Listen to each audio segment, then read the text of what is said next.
Friend circuit totally complete हो गया यहाँ पर।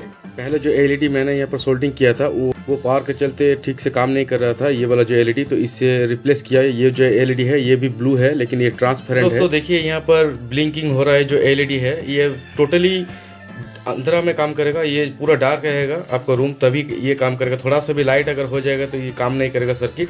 तो देखिए मैंने जब यहाँ पर लाइट ऑन करूँगा तो यहाँ पर नहीं स्टार्ट होगा ये वाला। देखिए देखिए नहीं काम कर रहा है। अब फिर से ऑफ करेंगे लाइट को, देखिए ब्लिंक करेगा।